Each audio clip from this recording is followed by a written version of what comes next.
Hey buddies, I'm Mr. Pugly, and today we'll be discussing the top 5 support that you can use to rank up in Overwatch. Now, I am aware that there is only 8 supports in the game, so top 5 might be cutting a little close, but it's my video and let's get into it. Lucio has been a staple in the Overwatch competitive scene for a very long time. Whether it is a dive meta or any other meta, he provides great utility to a lot of team fights as well as a high skill ceiling with some, on the surface, very basic skills. One skill that might seem very basic and doesn't have a lot of use to a casual player is wall ride, but once you learn the mechanics of wall jumping and being able to build momentum off that, he becomes an extremely good chaser as well as a good character that brings the team back into the fight or even just provides useful peel to get away from diving. So besides his relatively basic kit on the surface, he does provide a lot for the team that allows him to be extremely valuable in almost every single meta. He's a speed and heal. The heal can provide lots of group healing and you can amp it up to allow your entire team to survive damage that is being dispersed between your entire team, perhaps some like AoEs, as well as speed boost being one of the most important things that pro players use or even casual players use to trip up enemies aiming or get them back to the team fights from spawn very quickly. If you watch competitive Overwatch, it's not very unlikely that you'll see Lucio switching between healing and speed boost almost constantly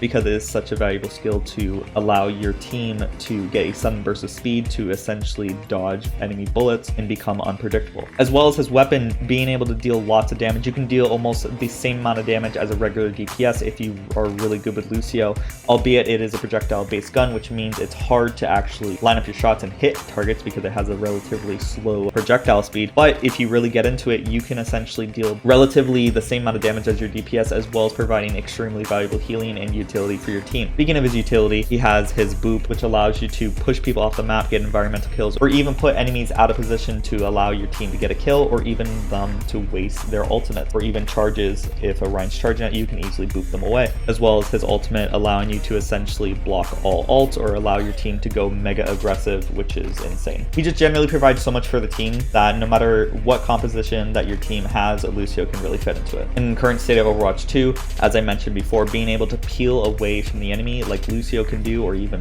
get them out of position is extremely valuable since we only have one tank. Supports are in an unfortunate state where we die very easily if we don't have enough protection, which is very common with only one tank, so being able to have characters that escape very easily is what makes them better than others, which leads me to most of the other characters that we have on the list. And if you made it this far in the video, don't forget to like, comment, subscribe, and let's move on. But our next one is going to be Moira. Now Moira, as mentioned before, has this amazing escape. It was buffed in Overwatch 2 to allow you to have a huge jump, which is really nice for escaping, as well as tripping your enemy up, as well as having an insane amount of consistent and burst healing depending on what you use. Her healing is extremely valuable because even after you spray the yellow mist on them, they will heal over time for a few seconds, as well as allowing you to deal a decent amount of damage to the enemy team. Now, we all heard memes about DPS Moira. We're not going to necessarily discuss DPS Moira because that's kind of scummy to do, but we're going to really talk about the part of her kit that allows her to shine as a healer, which of course is her healing orb. Now, her healing orb is extremely valuable. It comes out very often and allows you to heal yourself, which is very valuable besides your passive healing, but as well as a group of your team, as well as if you position it correctly, it can bounce between an area, allowing it to heal multiple times while it's out, which is extremely valuable. The only thing that's really tricky with Moira is that you got to make sure that you charge up on your healing juice by dealing damage to the enemy team, which is where some Moiras get tripped up and essentially go full DPS mode. That's never what you want to do with Moira. Of course,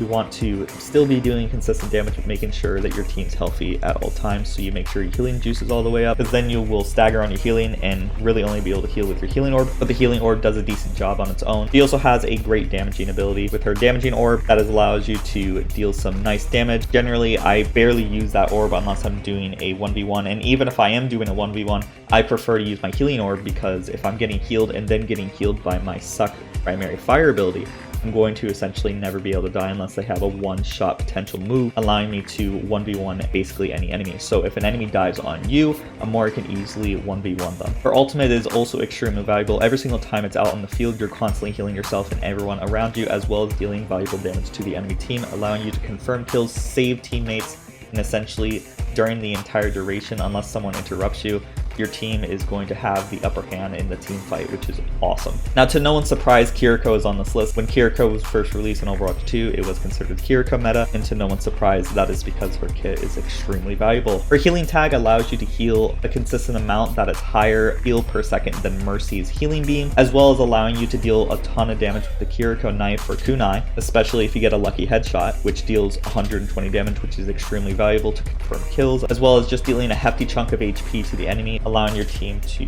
kill them very easily, and as well as having a nice escape tool if there is someone behind her. She has this awesome utility that allows you to wall climb. Admittedly, I don't use it that much because generally I don't need to get to a higher place. I want to always be next to my teammates, but it is nice to have that if you so need it, as well as having an invulnerability move which cleanses negative effects for the most part and allows you to become invincible or any person that you target, which is extremely valuable for countering certain ultimates such as Diva or Junkrats, which instantly kill you very easily. I made 2 whole videos of tips and tricks that you can use for Kiriko, so if you're interested in that, click on the top right.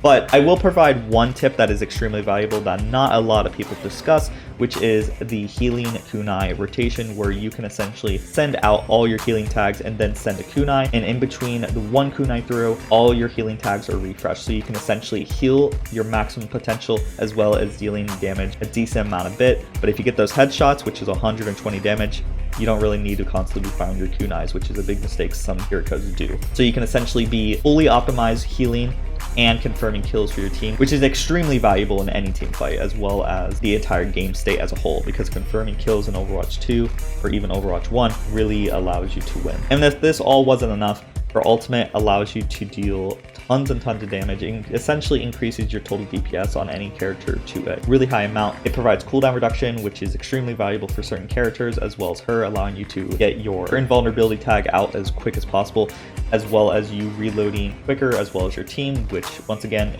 increases your total DPS, as well as giving you a nice boost of speed. And all of these effects last even a few seconds after you walk out of her path, which is awesome. Next, we move on to Ana. Now, Ana has been a very powerful character in the meta for a very long time. She provides lots of damage and lots of healing with her sniper rifle. Whether you're aiming down the sights or doing hip firing, you're going to be providing a useful amount of healing and damage for your team. And if your teammate is fully healed, you can shoot through them, which is very nice, and occasionally get a hit, but that doesn't happen all the time. But it is a nice utility that you can keep in mind when hip firing your tank to pocket them, essentially, I suppose. But a really nice aspect about Ana is that she has this awesome ability by the name of Biotic Grenade. Now, the Biotic Grenade essentially applies a debuff to the enemy team that doesn't allow them to heal, which can be extremely valuable for certain counters like Roadhog. Roadhog's entire kit is hooking and healing, and if he cannot do the heal, he's stuck for the entire duration doing nothing, allowing your team to easily get a kill on Roadhog, because if they can't be healed either by his kit or the healers, he's pretty much just a moving big fat target. The Biotic Grenade allows you to essentially get confirmed kills very easily because the enemy team support can't really do anything about it unless they have a Kiriko to cleanse it,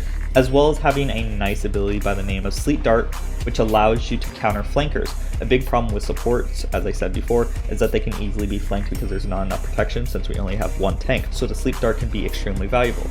The Sleep Dart allows you to essentially get a confirmed kill on any 200 or below HP character, and even if you have some friends, you can confirm kill even on higher HP targets. Considering Ana also has the sniper, as I said before, she can also counter Pharah when your team isn't really doing much, which is very, very valuable, because sometimes you play those matches and you have those DPS that aren't really doing anything to focus a target that's focusing you, and Ana can be a great tool to counter the Pharah or even a flying character that is essentially gunning towards you, as long as you have some good aiming. And as well as countering characters that are out of position, that are providing trouble for your team, such as Widowmaker, but generally a Widowmaker should be able to outsnipe you, but that's neither here or there. She provides a lot of utility for the team. She has lots of healing, lots of damage, lots of CCs, as well as having a versatile ultimate that allows your team to get easier team kills with their ultimates, or even just boost their damage and damage resistance to a high amount to allow them to confirm a lot of kills. It isn't very uncommon to see an Ana ultimate a Genji, and then the Genji going off on a nano blade killing spree and essentially getting a team killed very easily, as well as having the utility to save your teammates from a kill because it heals them a significant amount when you actually apply the ultimate, which can allow you to turn the tides on certain team fights. Speaking of being able to turn the tides on certain team fights, we move over to Baptiste, which has one of the most powerful abilities by the name of Immortality Field. Now, Immortality Field, as the name implies, makes everyone inside of it immortal, but unfortunately they will be locked at a certain HP. So essentially you get to a certain HP threshold and you can't go down any further. The team could play around that and counter the lamp very easily, but if you're a smart Baptiste, you can hide the lamp to make the team have a harder time actually getting at it. So you can essentially save yourselves from a dive, you can save your teams from an ultimate, you can save your teams from a sudden kill that is potentially approaching, as well as having a nice amount of damage with his left click and a nice amount of healing with his right click. Now both his left click and right click are amplified by his ultimate, but we'll get into that in just a few moments, because his next ability, which is his shift ability, allows him to provide a huge amount of healing right off the bat, as well as some healing per second for a few moments after it applies to the team, which is extremely valuable. He also has a nice ability that allows him to get up to ledges or even get to higher places with his crouch jump ability. Generally, I don't use it as much as I thought I would have when he was first released, but it is a nice utility, once again, just like Kiriko, to have in case you need it. And I feel like Baptiste, out of everyone, is pretty straightforward on explanation-wise, so let's just go over to his ultimate. His ultimate, if used correctly, can allow your team to get a ton of damage and a ton of healing, because it can amplify either or, as long as it's a projectile or a bullet. If it's a laser, of course, it doesn't really get amplified, but it allows your team to deal lots of damage inside that window, as well as providing you a decent amount of boost for your damage and healing if you so need it. Every single time you see a Baptiste on your team, you can guarantee that he's going to provide enough utility to allow you to survive certain attacks, which makes you feel safe, as well as just bolstering your damage whenever needed. As opposed to Anna, where it only boosts one character, you're going to be boosting your entire team's damage, which is extremely valuable. So the key takeaway from this video is that you want to pick supports that are going to provide a lot of utility for your team, as well as provide a utility and tools for you to survive divers or flankers, because a big problem in Overwatch 2, as I said like a million times in this video, is that you can easily die because you don't have enough protection. So that's why these characters are better than others. Of course, I could talk about the other three and say how amazing they are. I really don't think there's a bad support in the game. All of them provide awesome utility to your team, but these right now are really the best characters that you can use to rank up in Overwatch 2, because they allow you to survive the things that make most supports die currently in the game. And as always, a big shout out to the members who make these videos possible. We got Clairvoyance, Rick and Glacius, Cameron, and Wishkeeper. These people support me as little as $5 a month on Patreon and YouTube, and you can also support me as little as $5 a month by clicking the top right. And as always, don't forget to like, comment, subscribe, and I hope you all have a great day. Bye-bye. And the last shall be first to immerse in a pass out heat, facing him out with a moxie melt till he woke up drowning in tchotchke hell. War in a cave with a torch on a wall, then a window arrangement of porcelain dolls.